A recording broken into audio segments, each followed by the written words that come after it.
يا ربنا اعترفنا بأننا أقترفنا وآننا أسرفنا على لظى أسرفنا.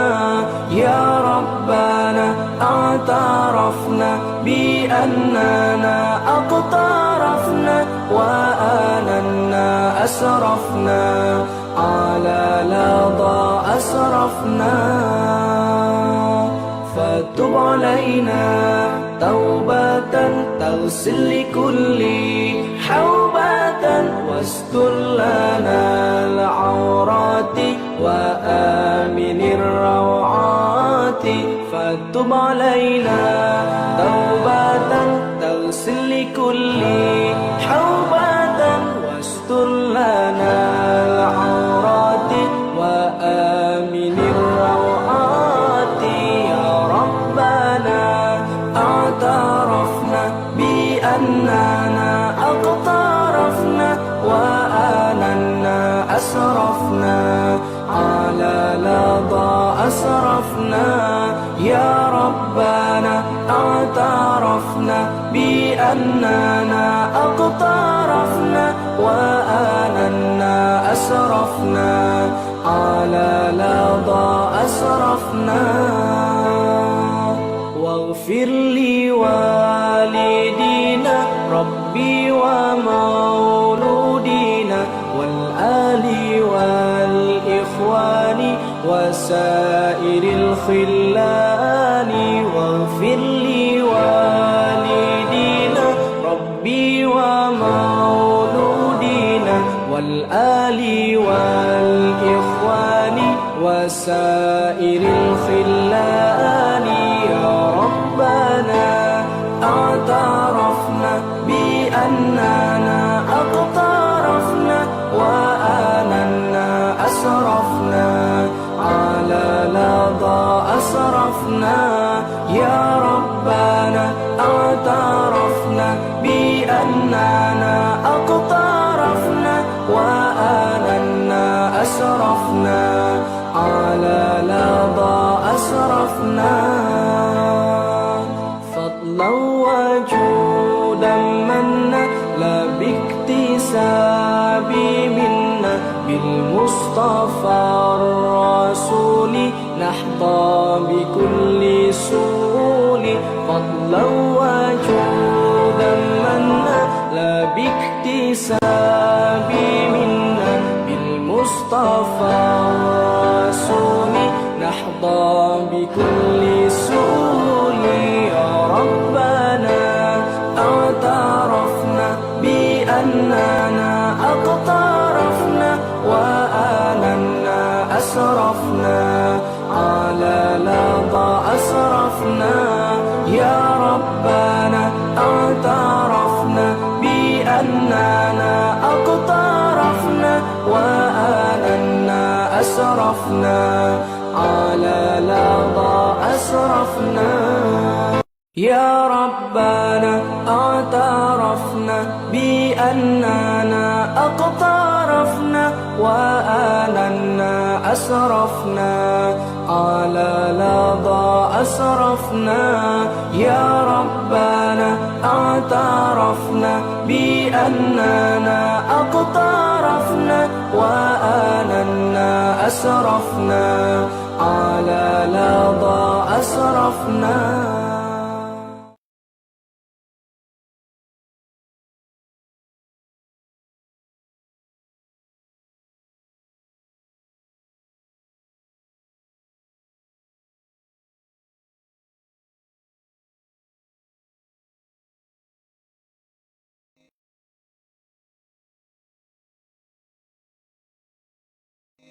سبحان الله وبحمده سبحان الله العظيم. سبحان الله وبحمده سبحان الله العظيم. سبحان الله وبحمده سبحان الله العظيم. سبحان الله.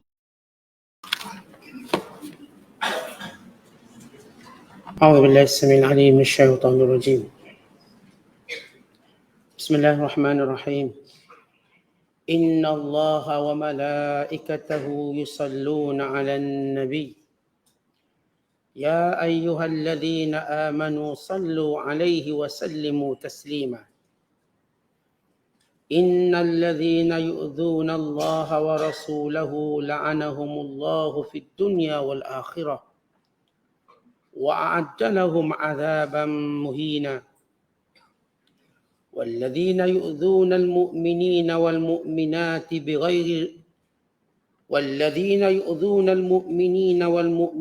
بغير ما اكتسبوا فقد احتملوا بهتانا وإثما مبينا.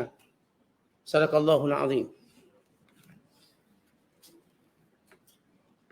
Sesungguhnya Allah dan malaikatnya berselawat, memberi segala penghormatan dan kebaikan kepada Nabi Muhammad sallallahu alaihi wasallam. Wahai orang-orang yang beriman, berselawatlah kamu kepadanya serta ucapkanlah salam sejahtera dengan penghormatan yang sepenuhnya. Sesungguhnya orang-orang yang melakukan perkara yang tidak diredai Allah dan Rasulnya, Allah melaknat mereka di dunia dan di akhirat dan menyediakan untuk mereka azab seksa yang menghina. Dan orang-orang yang mengganggu serta menyakiti orang-orang lelaki yang beriman dan orang-orang perempuan yang beriman dengan perkataan atau perbuatan yang tidak tepat dengan sesuatu kesalahan yang dilakukan, maka sesungguhnya mereka telah memikul kesalahan, menuduh secara dusta dan berbuat dosa yang amat nyata. Wahai Nabi, dan memikul kesalahan menuduh secara dusta dan berbuat dosa yang amat nyata. Masih lagi kita berada dalam penafsiran surah Al-Ahzab, surah yang ke-33 pada juzuk yang ke-22. Dan ayat yang kita bacakan pada malam ini ialah ayat yang ke-56 sehingga ayat yang ke-58. Ayat-ayat yang kita bacakan ini masih lagi menyebut tentang kemuliaan Nabi sallallahu alaihi wasallam dan juga kemuliaan orang-orang yang beriman serta kelebihan berselawat kepada baginda sallallahu alaihi wasallam. Kalau sebelum ini kita menceritakan tentang adab keluar masuk rumah Rasulullah dan juga adab yang diperintahkan supaya tidak melihat isteri-isteri Rasulullah kerana memuliakan mereka. Tidak berurusan dengan isteri para Nabi, melainkan melalui ataupun di sebalik tabir. Maka pada ayat yang kita bacakan pada malam ini pula menjelaskan tentang bagaimana kita memuliakan Nabi sallallahu alaihi wasallam. Bukan sekadar menjaga keluar masuk dan adab secara hubungan muamalah dengan baginda sallallahu alaihi wasallam. Termasuk juga antara perkara yang diajarkan kepada kita ialah supaya kita berselawat dan mengucap salam kepada baginda sallallahu alaihi wasallam. Bila mana Allah Taala berfirman, "Innallaha wa malaikatahu yusalluna 'alan nabi." Sesungguhnya Allah dan malaikat berselawat ke atas Nabi. Ya ayyuhalladzina amanu, wahai orang-orang yang beriman, sallu alaihi, berselawatlah ke atasnya, wasallimu taslima, dan ucaplah salam kepada baginda sallallahu alaihi wasallam dengan salam yang jelas nyata. Dalam ayat ini Allah Taala menjelaskan bahawa Allah berselawat kepada Rasulullah. Berselawat kepada Nabi bagi nisbah Allah Ta'ala ialah rahmat dan redha Allah. Artinya Allah merahmati Rasulullah dan meredai semua yang datang dari Nabi SAW. Sebagaimana Allah berfirman, "Walasawfa yu'tika rabbuka fatarda." Dan Allah pasti akan mengurniakan kepadamu, wahai Muhammad, apa sahaja sehingga engkau redha. Maka selawat Allah Ta'ala kepada Rasulullah berarti rahmat dan redha. Dan redha Allah Ta'ala sentiasa bersama Rasulullah. Dan apa keadaan? Manakala selawat malaikat kepada Nabi sallallahu alaihi wasallam memberi maksud memohon keampunan dan juga mengangkat darjat kepada Nabi sallallahu alaihi wasallam. Sepakat para ulama bahawa Rasulullah secara khusus dan nabi-nabi secara umum tidak melakukan dosa dan mereka maksum. Maka kenapa para malaikat memohon keampunan untuk Rasulullah? Sebagai satu kemuliaan. Kerana memohon keampunan ini bukan sekadar memberi maksud daripada dosa dan taubat. Tetapi memohon ampun juga memberi maksud memohon kemuliaan. Kerana seorang yang diampunkan oleh Allah atau sentiasa memohon ampun pada Allah, dia mendapat kemuliaan. Tidakkah kita lihat Rasulullah selepas solat, Nabi beristighfar kepada Allah. Habis dia solat, Nabi akan sebut astaghfirullah, astaghfirullah, astaghfirullah. Bukan sabit dan hadis bagaimana Rasulullah menyatakan baginda beristighfar dan bertaubat setiap hari 70 kali ataupun 100 kali. Inni la astaghfirullah wa atubu ilaihi fi kulli yaum mi'ata marratin. Aku beristighfar pada Allah dan bertaubat kepadanya sebanyak 100 kali satu hari. Istighfar Rasulullah bukanlah mohon ampun dengan maksud macam kita berdosa, buat salah, tetapi mohon kemuliaan. Kerana siapa yang memohon istighfar, Allah akan memuliakan dia, menandakan sifat tawaduk, rendah diri. Rendah diri seorang hamba. Kerana itulah istighfar antara zikir yang mendapat tempat yang utama dalam banyak-banyak zikir. Istighfar ini. Sehingga kita lihat bagaimana istighfar menjadi salah satu amalan para Nabi alaihimussalatu wassalam. Disebabkan Allah menjanjikan pengampunan dan mereka telah pun diberi pengampunan.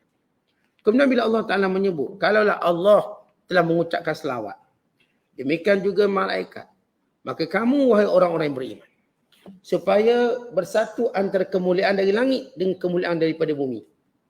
Adapun kemuliaan dari langit selawat Allah dan malaikatnya. Adapun kemuliaan daripada bumi ialah selawat orang beriman daripada bumi ini.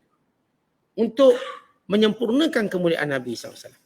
Maka Allah kata, wahai orang yang beriman, hendaklah kamu berselawat dan mengucapkan salam kepada Nabi SAW. Bila kita perhatikan ayat ini, Allah mulakan dengan jumlah ismiyah. Innallaha, sesungguhnya Allah. Dalam kaedah bahasa Arab, sesuatu yang dimulakan dengan jumlah ismiyah, ia menunjukkan suatu perkara yang berterusan. Kemudian bila mana Allah Ta'ala menyebut perkataan yusalluna, senantiasa berselawat, ia menunjukkan suatu perkara yang terus berlangsung dengan peredaran zaman. Walau bagaimanapun zaman, kita akan terus mendengar berkumandang selawat dan salam pada Rasulullah. Tidak akan pernah putus. Sebagaimana tidak pernah putusnya lafaz azan, demikian juga tidak akan putus lafaz selawat. Kita tahu lafaz azan tak akan putus. Orang akan terus azan.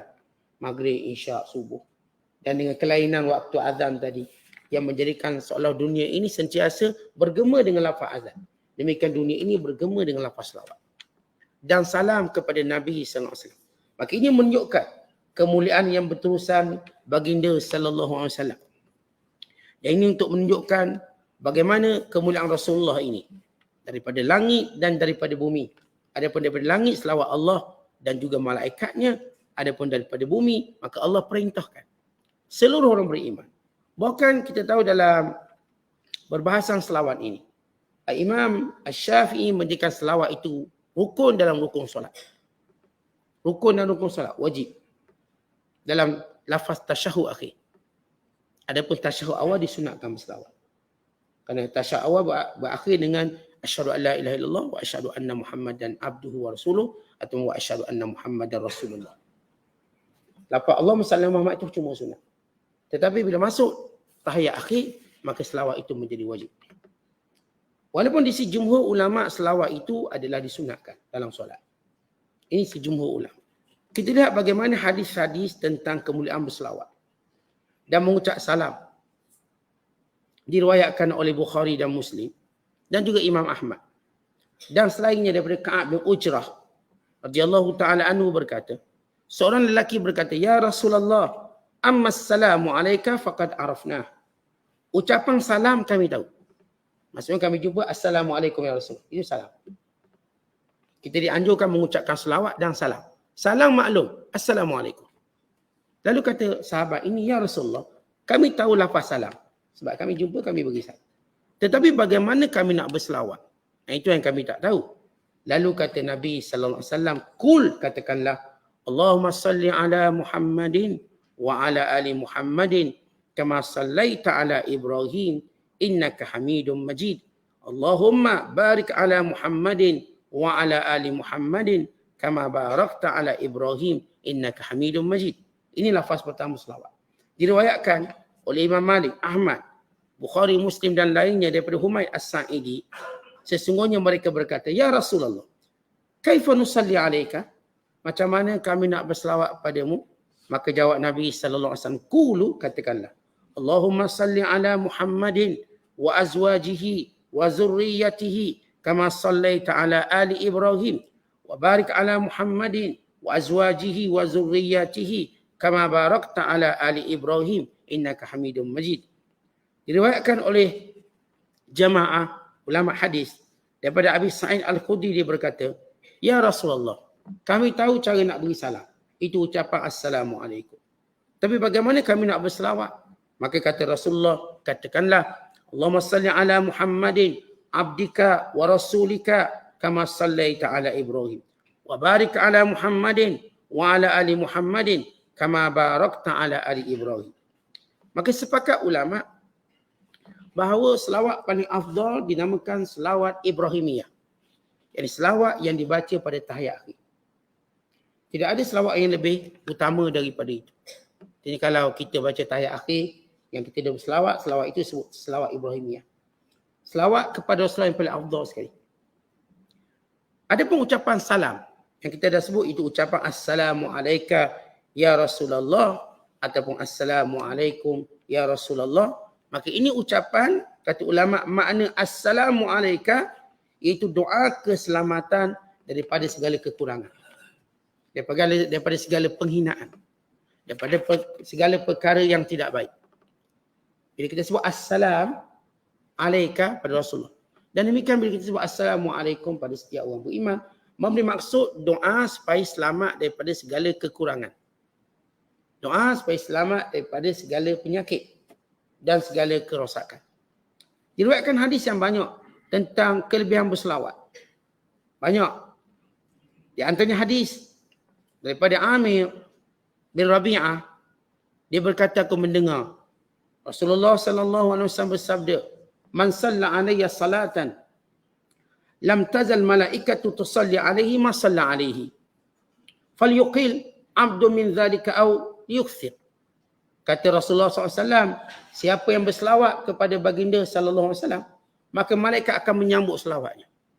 Dan sentiasalah malaikat akan berselawat kepadanya selagi mana dia berselawat pada Rasulullah.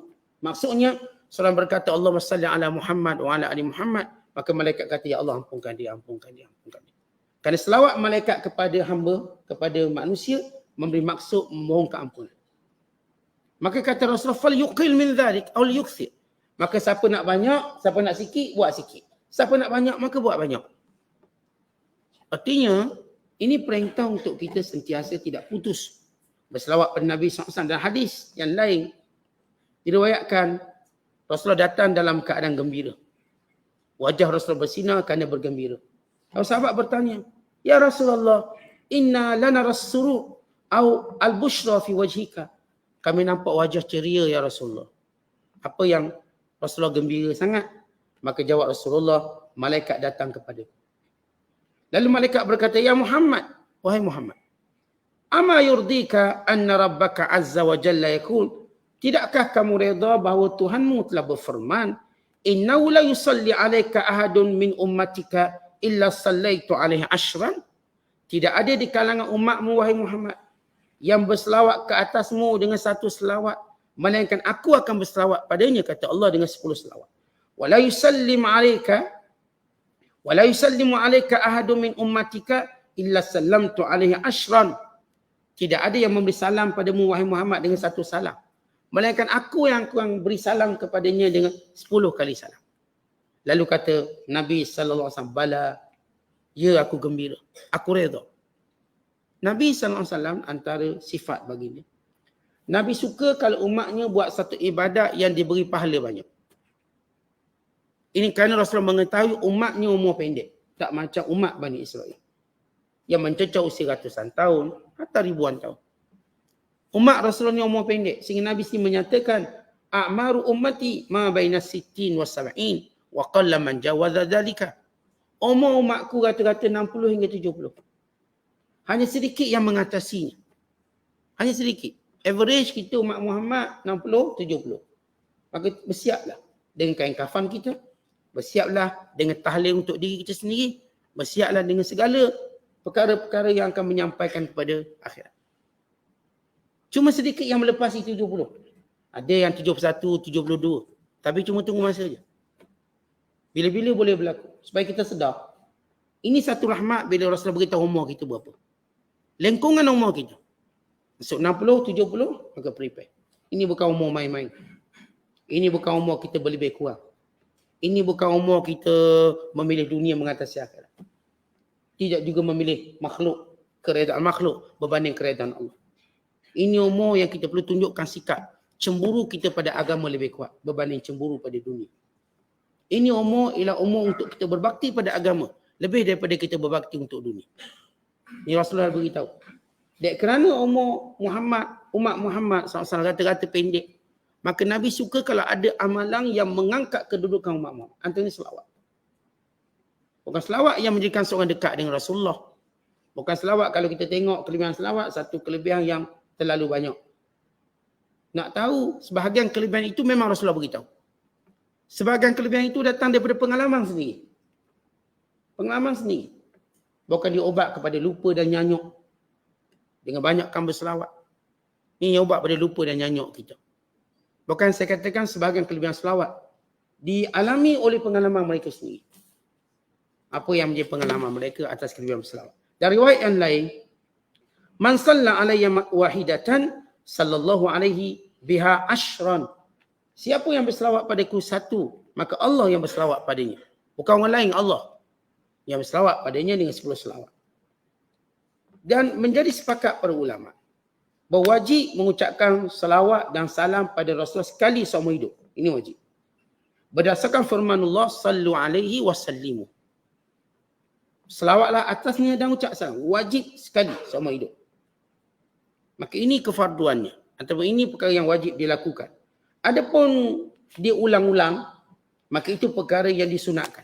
Sebab itu setengah para ulama menyatakan, bila kita duduk dalam satu majlis, dalam hadis tadi disebut nama Nabi Muhammad SAW berulang kali. Maka kita perlu menyebut sekali untuk keluar daripada kelompok orang bakhil, orang kedekut dan memberi hak pada Rasulullah SAW. Jadi kalau setiap kali kita dengar nama Nabi Muhammad SAW, sebaiknya kita selawat setiap kali.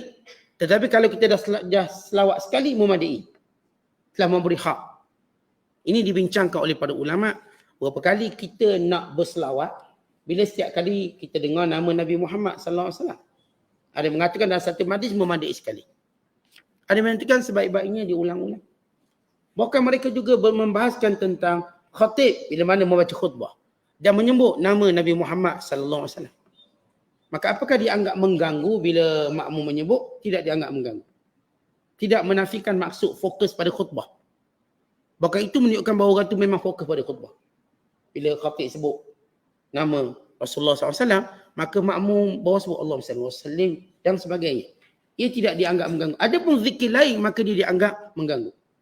Kalau kita zikir subhanallah, alhamdulillah, Allahu Akbar. Tengah khatib beri khutbah, maka ia mengganggu. Bukan lara pahala kita. Atau kita bermain tasbih. Berdasarkan hadis, man massa hasa faqad lara. Siapa yang memegang batu ketika mendengar khutbah, maka laralah pahalanya. Waktu zaman Rasulullah, batu mereka gunakan sebagai musabbihah, tasbih. Mereka ambil batu, mereka letak. Sebagai hadis Juwairiyah dan hadis yang lain, bila isteri Rasulullah menggunakan biji kurma sebagai tasbih. Biji kurma tadi disusung-susung. Ya. Macam kita main macam main congkak tu. Dibilang berapa. Dan setengah sahabat seperti Abu Hurairah menggunakan pintalang benang sebagai tasbih.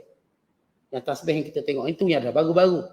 Zaman para sahabat mereka menggunakan pintalan benang lalu mereka simpulkan. Simpul jadi satu, simpul jadi dua. Itu bentuk tasbih. Jadi orang yang dengar khutbah main tasbih, pahalanya batal. Dia tengah khutbah dia buka tasbih. Batal pahalanya, dia kena fokus. Tidak boleh zikir lain. Adapun kalau dia selawat sebagai respon kepada khatib, maka itu disunatkan. Kerana kemuliaan, apatah lagi hari Jumaat.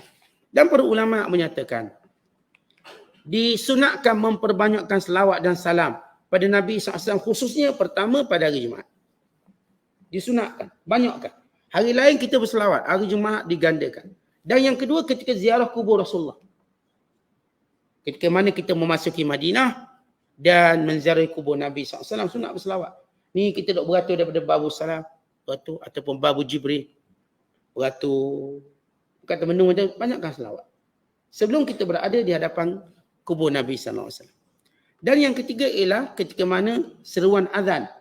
Tamat seruan azan, sunat kita berselawat. Wanda Nabi azan sunat kita selawat. Dan ketika mana solat jenazah. Ini waktu yang dianjurkan berselawat. Dan dalam mazhab kita, bahawa berselawat itu salah satu daripada rukun solat jenazah. Takbir pertama Fatihah, dan takbir kedua berselawat, takbir ketiga berdoa, dan takbir keempat beri salam. Tentang perkara yang dirukun solat jenazah. Diriwayatkan dalam hadis, Rasulullah bersabda, min afdali ayyamikum yaumal jum'ah. Fihi khuliqa adama, wa fihi qubid, wa fihi nafkhatu, wa fihi sa'iqatu, fa'akthiru alayya minas salati fi, fa inna salatakum ma'rudatun alayya. Qalu ya Rasulullah wa kaifa tu'radu alayka salatuna wa qad arimta, yani wa qad balita. Qala inna Allaha harrama 'alal ardi an ta'kula ajsadal anbiya. Maksudnya, hari yang paling mulia ialah hari Jumaat. Padanya diciptakan Adam dan padanya diwafatkan Adam AS. Dan padanya berlaku tiupang sangkakala, yakni kematian seluruh makhluk. Maka perbanyakkan selawat kamu kepadaku, kerana selawat kamu akan dibentangkan ke atasku. Lalu sahabat kata, ya Rasulullah, bagaimana selawat dibentangkan ke atasmu sedangkan kamu sudah pun hancur tulang belulang dan hancur dah jasad kamu? Maka jawab Rasulullah, Allah menghalangkan bumi daripada makan jasad aku. Ini jasad Rasul tak hancur. Diharamkan. Bukan para ulama menyatakan bukan sekadar jasad Nabi sallallahu alaihi wasallam, bukan semua nabi-nabi lain. Sebab itu Nabi Allah Yusuf mewasiatkan kepada Bani Israel bila mana mereka nak keluar dari Mesir, bawa jasadnya sekali. Dan kita baca kisah Nabi Allah Musa waktu mana keluar daripada kejahatan Fir'aun, lalu Nabi Allah Musa tersesat. Dia tak boleh keluar daripada Mesir. Sehingga salah seorang orang alim di kalangan Bani Israel berkata, wahai Nabi Allah Musa, kami ambil perjanjian untuk tidak keluar, melainkan membawa jasad Nabi Allah Yusuf sekali. Allah Yusuf yang mati di Mesir. Bawa sekali. Lalu Nabi Allah Musa cari wanita, orang yang tahu kubur Nabi Allah Yusuf AS. Maka seorang perempuan tua. Yang perempuan ini memberi syarat. Boleh aku tunjuk di mana kubur Nabi? Dengan syarat, aku menjadi temanmu dalam syurga. Aku nak jirang syurga, dalam syurga. Dan Nabi Musa tak nak. Sebab amalan dia cuma tunjuk kubur je. Tak akan dapat macam tu. Maka Nabi Musa tak nak. Maka Allah mewahyukan Nabi Musa supaya setuju. Kena terima. Ini menunjukkan menjaga kubur para Nabi ini satu perkara kemuliaan. Maka akhirnya wanita ini mengajar caranya. Disembuh air terlebih dahulu, dibasahkan. Kemudian boleh digali. Akhirnya bertemu dengan jasad Nabi Allah Yusuf. Lalu mereka membawanya bersama untuk ditanam di Baitul Maqdis. Ini menunjukkan jasad para Nabi tak hancur. Bahkan demikian juga jasad para syuhada tidak hancur. Sebagaimana kisah yang berlaku pada tahun 41 Hijriah bila banjir melanda di kawasan Uhud. Maka akhirnya keluar jasad-jasad para syuhada Uhud yang akhirnya kembali dikebumikan. Bahkan diriwayatkan zaman Muawiyah bin Abi Sufyan menyuruh supaya digali mata air, digali terusan. Maka ketika berlaku proses galian, tiba-tiba cangkuk itu mengena jasad. Mengena jasad. Mengeluarkan darah. Maka diminta fatwa sahabat waktu itu. Muawiyah ni dah ulama dah. Tapi ada orang otai pada dia lagi. Ulama. Dan mereka mengatakan itu ialah jasad para syuhada. Mereka mengenalinya. Maka diperintahkan supaya ditanam kembali. Dan jasad itu dipikul sebagaimana dipikul orang hidup. Tak panasnya lagi. Pikul macam pikul orang hidup. Ini antara kemuliaan atau jasad-jasad yang Allah Ta'ala pelihara. Maka siapa yang berselawat kepada Rasulullah, maka selawatnya dia perdengarkan kepada Rasulullah sallallahu alaihi wasallam. Ini kelebihan kemuliaannya. Dalam riwayat Ahmad, Muslim dan lain-lain, Nabi bersabda, "Iza sami'tum mu'adzinan faqulu mithla ma yaqul, summa sallu alayya." Kalau kamu dengar tukang bang azan, maka katakan macam tukang bang tu cakap. Kemudian hendaklah kamu berselawat kepadaku. Lepas habis kita jawab orang azan, kita hendaklah berselawat. Dalam hadis yang lain Nabi kata apa? Fa inna man salla alayya sallallahu alaihi biha asyra. Kerana siapa yang berselawat selepasku, selepas azan tadi, Allah akan berselawat kepadanya 10 kali. Summa sallallahu liyal wasilah. Kemudian doakan supaya Allah mengurniakan kepada wasilah. Iaitu satu kedudukan dalam syurga yang tidak layak melainkan seorang hamba sahaja. Dan aku berharap supaya akulah yang pemilik tadi. Dan siapa yang mendoakan kepadaku wasilah, maka halal baginya syafaatku. Dan riwayat Nasa'i diceritakan tentang bagaimana kaedah salat jenazah yang mesti ada selawat pada Nabi SAW. Dan riwayat Abu Daud, Rasulullah menyatakan, "Ma minkum min ahadin yusallimu alayya illa raddallahu alayya ruhi hatta arudda alaihi salam." Tadi kita sebut tentang selawat. Sekarang kita menyebut tentang salam.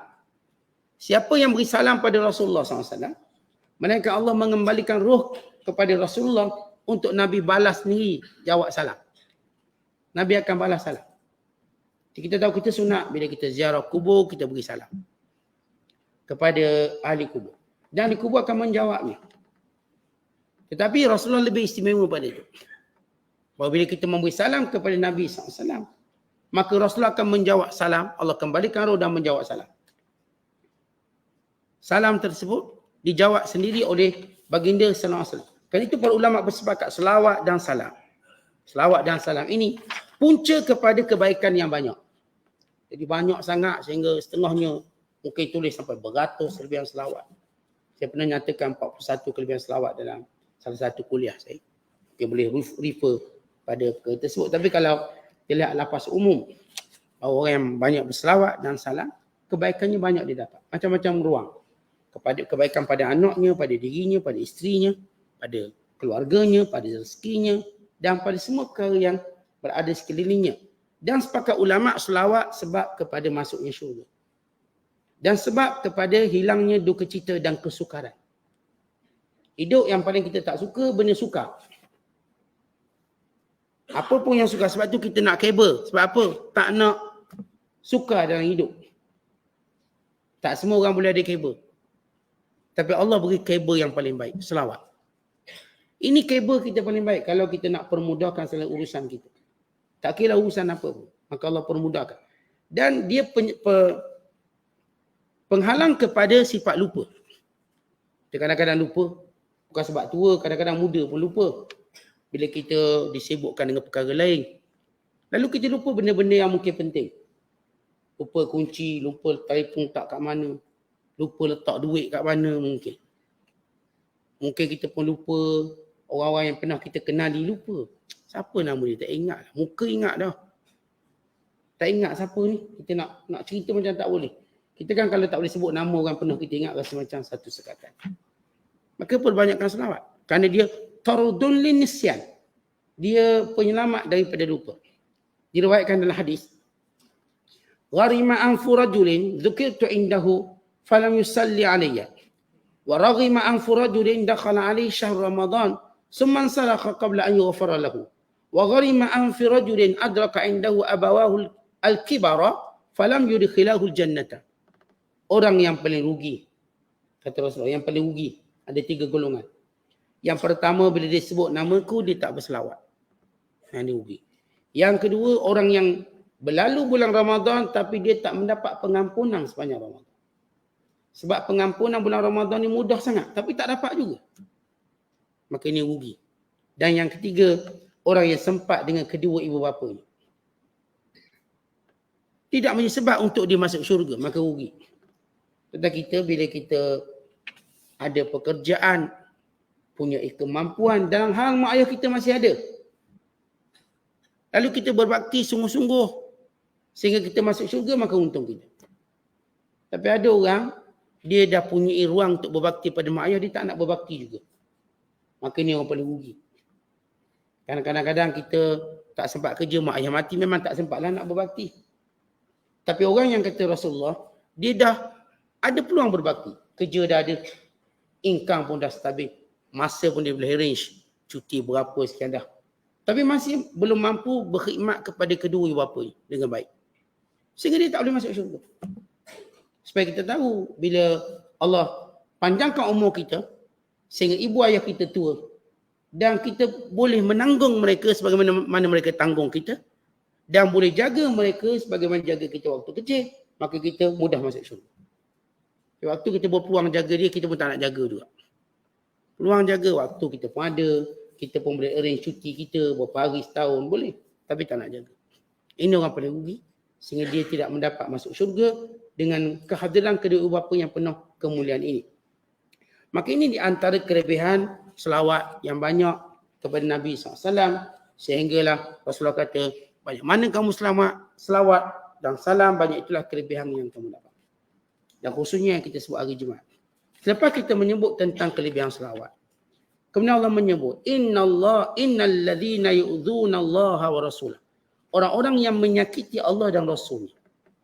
Maksudnya menyebut perkara-perkara yang tidak layak bagi Allah, seperti mengatakan Allah ni ada anak, seperti mengatakan Allah ada sekutu, ini tak layak. Seperti mengatakan Allah kedekut, seperti mengatakan Isa anak Tuhan, malaikat tu anak-anak perempuan Tuhan, berhala itu sekutu-sekutu Tuhan. Maka ini perkara yang kita katakan menghina Allah. Maka orang ni akan dilaknat oleh Allah. Ataupun perkataan pada Rasulullah yang mengatakan baginda itu seorang penyair, seorang ahli sihir, seorang tukang tenung, gila dan lain-lainnya. Sedangkan Rasulullah ialah rahmat yang diutuskan oleh Allah. Rahmatun muhdah. Rahmat yang dihadiahkan oleh Allah. Maka apa-apa ucapan yang menyakiti Nabi SAW, maka punca dilaknat. Sama yang kita bincang semalam, seorang yang menghina Rasulullah dari semua sudut. Umpamanya bila Rasulullah berkahwin dengan Zainab, mereka mengatakan kahwin dengan anak sendiri, menantu anak sendiri. Itu ucapan yang menyakitkan Rasulullah, yang menjadikan dia laknat. Atau kita baca kisah semalam tentang yang berkata, kalau Rasulullah mati, aku akan kahwin dengan isterinya. Maka itu ucapan yang menyakitkan Nabi SAW. Ini ucapan yang tak sesuai. Ketika mana Rasulullah berkahwin dengan Safiyah bin Huyai bin Akhtab, mereka berkata Nabi berkahwin dengan Yahudi. Menyakitkan Nabi SAW dengan maksud penghinaan. Maka apa sahaja bentuk-bentuk penghinaan kepada Rasulullah SAW. Bila Rasulullah melantik Usamah bin Zaid menjadi pemimpin dalam menentang tentera Rom, maka orang ramai pun cakap-cakap. Kerana ketika itu Usamah berusia 18 tahun. Dilantik oleh Rasulullah sebagai jeneral, yang di bawahnya ialah tentera bernama Abu Bakar, Umar, Uthman. Maka sahabat-sahabat atau sebahagian segelintir yang lemah iman tak puas hati dengan lantikan Rasulullah. Mereka ingat Nabi ni macam pemimpin lain boleh dikritik suka-suka. Macam kita kan tak suka pemimpin kita kritik lah. Rasulullah tidak begitu. Kenapa yang Rasulullah buat berdasarkan wahyu. Maka mereka mengkritik, lantik budak mentah menjadi pemimpin sekian. Lalu kata Rasulullah, kalau kamu mengatakan bahawa dia tidak layak, menghina Usamah seperti kamu menghina ayahnya sebelum ini. Sesungguhnya Allah ciptakan dia untuk menjadi pemimpin kamu. Ini jenis genetik pemimpin. Walau dia muda, genetik pemimpin. Kalau kita tengok ada orang, dia muda sebab dengan situasi kehidupan keluarganya jenis dah diasal dengan bakat kepimpinan. Akhirnya Rasulullah wafat. Tidak sempat menghantar tentera Usamah menentang Rom. Abu Bakar mengambil jawatan khalifah, menggantikan Rasulullah. Antara perkara yang Nabi buat, perkara pertama Abu Bakar buat, melengkapkan tentera Usamah. Lalu orang marah lagi. Negara tengah huru-hara nak sibuk dengan pembentukan tentera ini. Lalu kata Abu Bakar As-Siddiq, demi Allah akan kusempurnakan apa yang telah Rasulullah lakukan. Maka Akan aku sempurnakan demi Allah. Kamu tak suka ke suka itu hak kamu. Aku akan sempurnakan. Lalu Abu Bakar tetap meneruskan tentera di bawah pimpinan Usamah bin Zaid yang ketika itu mula berusia 21 tahun. Masa zaman Rasulullah dilantik itu 18 tahun. Pada zaman Abu Bakar dia berusia 21 tahun. Masih lagi muda untuk pegang ketumbukan tentera Islam melawan tentera Rom yang besar. Rasulullah melakukan demikian kerana waktu ayahnya iaitu Zaid bin Harithah radhiyallahu ta'ala berperang dengan Rom dalam perang Yamamah dan perang Yarmouk dengan Rom yang berakhir dengan seri, dan ayah pada Usamah syahid. Pimpinan-pimpinan besar sahabat termasuk Ja'far bin Abi Talib, termasuk Abdullah bin Rawahah, ketiga-tiga pemimpin yang Nabi lantik ini gugur syahid dalam perang Yarmouk, sehingga kepimpinan itu diambil oleh Khalid Al-Walid sehingga dia mendapat gelaran sebagai pedang Allah yang terhunus pada hari itu. Maka Rasulullah nak ulang balik, rematch balik perang dengan Rom. Bagi untuk menggerungkan Rom, kalau dahulu ayahnya, sekarang anaknya. Dan naluri manusia, bila melihat dulu ayah dipimpin, sekarang anak dia, maka mereka akan teringat kekuatan ayahnya dulu. Maka Rasulullah tahu di psikologi itu. Maka tapi Nabi tak sempat menyelesaikan tentera itu. Abu Bakar menyelesaikan. Sebagai orang Islam yang lemah tetap mempertikaikan. Abu Bakar tetap buat. Walau diangkat negara huru-hara dengan orang murtad, tak nak bayar zakatnya, yang masih lagi meragui kepimpinan Abu Bakar. Ini yang Abu Bakar lalui. Tapi dia tetap meneruskan tentera ini, melainkan dia minta satu izin. Dia kata, wahai Usamah, boleh tak aku minta izin keluarkan Umar Al-Khattab daripada tentera ini, sebab dia akan menjadi penasihatku. Maka Usamah mengizinkan. Artinya Abu Bakar pun tak ada kuasa nak keluar tentera. Yang dah ada senarai, termasuk Umar Al-Khattab dan senarai tentera, walaupun Umar otai waktu itu. Tapi Usamah bos dia. Untuk menunjukkan harus kepimpinan yang muda dan di bawahnya orang tua. Dia haruskan.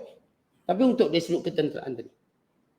Akhirnya Abu Bakar minta supaya Umar dikeluarkan, supaya untuk menggunakan Umar sebagai penasihat dia. Maka Usamah izinkan. Kena minta izin tu. Kan boleh suka-suka macam tu. Lalu Usamah pun pergi. Bawa para sahabat yang besar-besar. Yang bila Rom dengar, mereka menjadi kecut. Kerana melihat yang memimpinnya anak kepada pemimpin yang dahulu yang hebat. Akhirnya mereka meninggalkan lapangan dan Islam menang kemenangan moral yang hebat. Sehingga orang yang murtad, sebagian mereka kembali pada Islam balik. Yang tak bayar zakat. Ui, walaupun tengah macam ni, tiba-tiba ini siasah jauh, politik jauh. Abu Bakar As-Siddiq. Ni dalaman ni berentakan. Yang saya kata golongan yang tak nak bayar zakat, yang mengaku Nabi, yang murtad, yang itu dan ini. Tapi Abu Bakar melihat pada suatu politik yang jauh. Hantar juga tentera bagi menundukkan keegoan Rom. Dan Rom tu masih lagi kuasa besar. Waktu itu belum jatuh. Kerana jatuh pada zaman Umar Khattab. Maka bila Rom sendiri takut, yang murtad-murtad ni, anak uik ni lagi takut. Maka mereka pun kembali pada Islam. Yang tak bayar zakat balik. Ini politik hebat Abu Bakar Siddiq. Sebab apa yang Rasulullah buat itu sebenarnya, kerana Rasulullah melihat pada perkara yang jauh.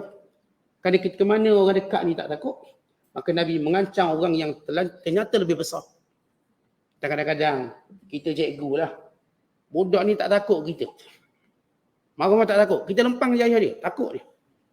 Lempang ayah dia. Mana ayah kau pun aku boleh lempang. Setakat kau ni apa sangat. Contoh lah. Bukan suruh lempang betul. Secara siasah. Politik. Mana boleh marah ayah dia. Budak ni dah biasa kena marah ayah tapi tak takut cikgu. Cikgu ni marah ayah dia. Cikgu ni marah ayah dia, maka budak automatik takut. Ya ayah aku punya garang macam tu kena marah di cikgu. Mau kena rotang di cikgu. Jadi bila Rasulullah berjaya tundukkan Rom dan keegoan dia, maka yang luar-luar ni lagi takut. Ini siasat yang hebat. Dan ini cerita tentang menghina Rasulullah. Bila mereka tak bersetuju, itu pun dianggap penghinaan. Tak boleh hina bila nanti. Ini penghinaan. Maka Allah mengingatkan orang beriman, jangan sesekali menyakiti Rasulullah. Dan sebagaimana jangan menyebut perkara yang tidak layak bagi Allah. Siapa yang melakukan demikian, maka dia laknat dunia dan akhirat. Dan akhirat kelak disediakan azab yang pedih. Kemudian sesudah Allah menyebut tentang menjaga hak Allah dan Rasulnya, maka Allah menyebut juga hak orang beriman. Jangan sesekali menyakitkan orang beriman pula. Dengan fitnah dan tuduhan yang tak betul. Dengan mengumpat dan sebagainya. Siapa yang melakukan demikian, maka dia menanggung dosa yang banyak. Dosa yang besar. Dan hadis Nabi SAW menyatakan, di antara dosa besar ialah seorang yang menyakiti orang beriman. Di antara cara mereka menyakitinya ialah wa imma dengan mengumpat, wa imma dengan menghina pekerjaannya, wa imma dengan menghina keturunannya, wa imma dengan menghina gaya hidup ataupun gaya bercakapnya dan sebagainya. Kita duk ajuk-ajuk. Sebarang bentuk-bentuk penghinaan tersebut adalah diharamkan dalam Islam. Bahkan Nabi SAW menyebut tentang buruknya orang-orang yang mengumpat. Walaupun perkara itu benar, maka tetap dianggap sebagai umpatan yang menyebabkan seorang itu berdosa. Dalam hadis, bila Rasulullah SAW berkata, Ayu riba arba indallah, riba apa yang paling besar dosa di sisi Allah? Riba apa? Riba nasak ke? Riba fadl ke? Riba liyat? Atau riba, maksudnya satu muamalah menindas orang. Yang diharamkan dan dilaknat oleh Allah dan Rasul. Siapa yang melakukan riba, maka Allah isyaratkan perang padanya. Maka Rasulullah tanya, mau tak kamu tahu riba yang paling teruk sekali? Yang dia punya menaiknya lebih teruk daripada riba-riba lain. Persen dia naik. Lalu kata para sahabat, Allahu wa rasuluhu a'lam. Allah dan Rasul mengetahui. Lalu kata Rasulullah, arbar riba indallah istihlalu ardi mri'in muslim. Riba yang paling terkutuk di sisi Allah ialah orang-orang yang menghina maruah orang Islam.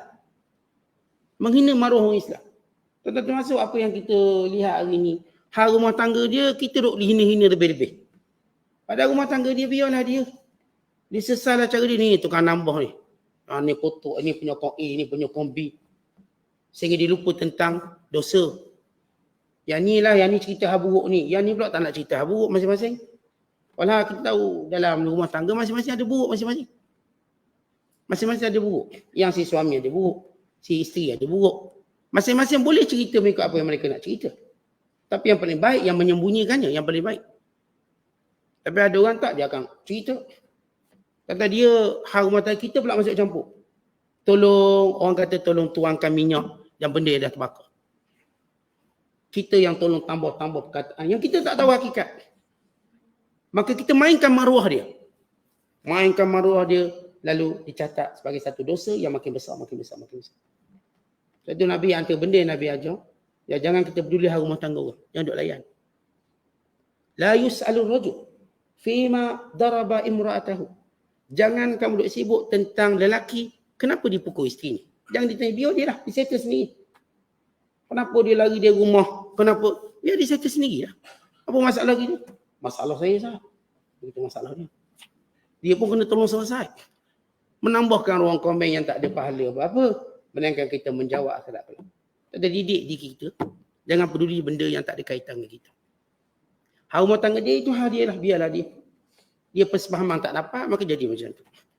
Doakan kalau nanti dia dapat buat sefahaman yang baik dan sebagainya. Maka daripada kita komen tak tahu kepala ekor, baik kita doakan moga-moga Allah elokkan kamu berdua.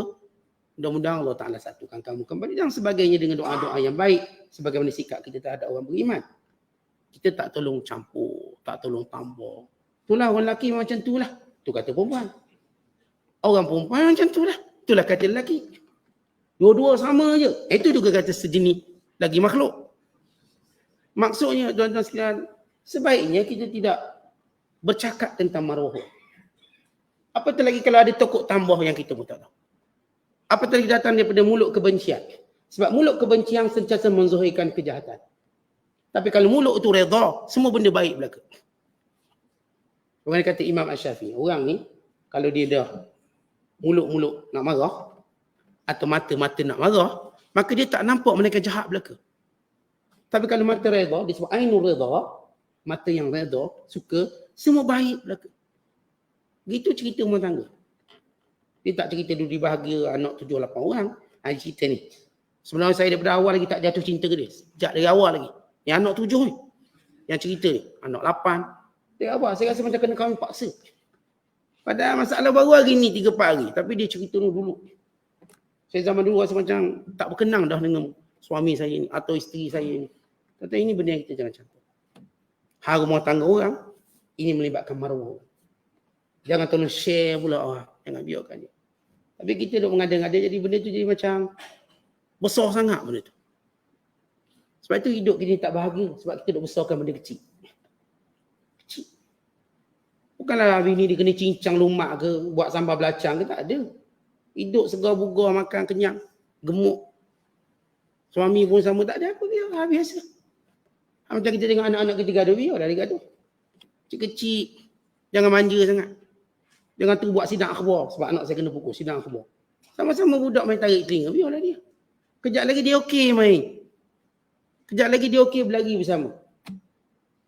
Kejap lagi okey, kami kembali bahagia. Dan kita apa cerita nak komen beribu. Buang air liur kita.